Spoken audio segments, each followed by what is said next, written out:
Sebuah benda dengan berat W1 diletakkan di atas benda seberat W2 seperti terlihat pada gambar. Untuk semua permukaan, koefisien gesek kinetiknya adalah mu k.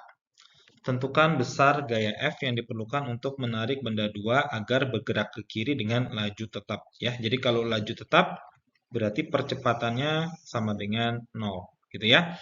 Maka baik W1 dan W2 itu percepatannya sama dengan 0. Nah, ini kita gambar seperti biasa free body diagramnya gitu ya. Jadi yang pertama kita gambar dulu untuk benda W1 ya. Jadi dia punya berat W1, kemudian dia juga punya gaya normal N1 gitu ya. Kemudian dia punya tegangan tali dan supaya dia percepatannya normal dia harus punya gaya gesek yang melawan tegangan tali tersebut. Maka ini kita sebut FK1 ya. Maka di sini baik sigma Fx dan sigma F arah sumbu Y sama-sama bernilai 0 gitu ya. Nah, di sini kalau kita mau lanjutkan ya, yang arah sumbu X ya, T minus FK1 sama dengan 0 gitu ya. Kemudian yang arah sumbu Y berarti nilai N1 minus W1 sama dengan 0. Ya, ini kita buat sumbu Y arah atas, sumbu X-nya arah ke kanan, sumbu X positifnya gitu ya. Kemudian kita juga punya gaya gesek itu sama dengan mu k dikali gaya normal, berarti mu k dikali N1. Nah, dari ketiga ini, kalau kita gabung berarti T minus FK, FK adalah mu k N1, mu N1 adalah berat 1, berarti mu k dikali W1 sama dengan 0. Gitu ya. Ini adalah tegangan talinya. Ya, jadi tegangan tali itu nanti sama dengan mu k dikali W1. Nah, ini untuk analisis free body diagram dari benda yang pertama. Sekarang kalau kita lihat dari benda yang kedua, gitu ya. Benda kedua dia memiliki gaya F ke arah kiri dan gaya tegangan tali yang ke arah kanan. Gaya tegangan tali baik yang menarik W1 dan W2 ini nilainya sama gitu ya. Jadi T1 sama dengan T2 karena massa katrol diabaikan ya. Jadi karena massa katrol itu diabaikan atau mendekati 0, maka T1 dianggap sama dengan T2.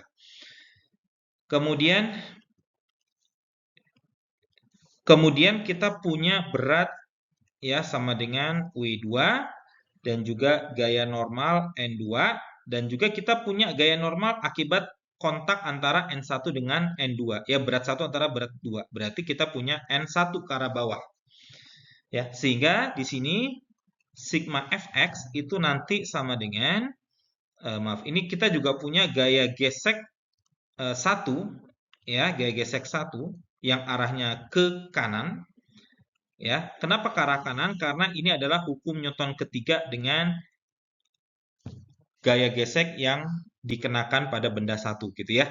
Jadi kalau pada benda satu di sini gaya geseknya arahnya ke kiri, pada benda dua gaya geseknya diarahkan ke sebelah kanan gitu ya. Tapi nilainya sama-sama FK1. Ya, ini adalah efek dari hukum Newton ketiga ya. Ini adalah konsekuensi hukum Newton ketiga. Berarti kita punya FK1 ke arah kanan dan juga kita memiliki FK2 yang ke arah kanan juga antara benda 2 dengan tanah. Berarti sigma Fx ya kalau kita anggap sumbu Y positif ke atas dan sumbu X positif ke kiri, berarti F minus T gitu ya. Minus FK1 minus FK2 sama dengan 0. Ya, T F minus T minus FK1 minus FK2 sama dengan 0. Kemudian untuk sumbu Y-nya kita punya N2 ya ini sama dengan 0, sigma Fy juga sama dengan 0. Berarti N2 dikurangi N1 dikurangi W2 sama dengan 0.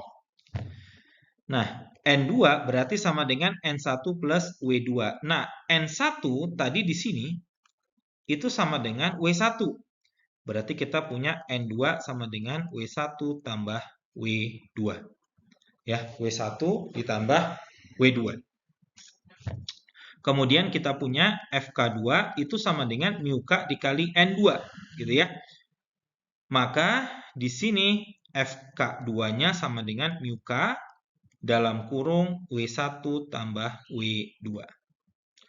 Nah, ini kita masukkan ke dalam persamaan yang di atas. Berarti F minus T, itu yang kita dapat dari sini. Mu K dikali W1 dikurangi FK1. Ya, FK1 sama dengan mu K dikali W1 tadi ya. Dikali mu K dikali W1 dikurangi FK2. FK2 sama dengan ini. Ya, jadi mu K dikali W1 dikurangi mu K dikali W2 gitu ya. Sama dengan 0 ya. Maka F sama dengan mu K, W1-nya ada 3, berarti 3 mu K W1 ditambah mu K W2. Maka F-nya didapatkan mu K dalam kurung 3W1 tambah W2. Ya, seperti itu.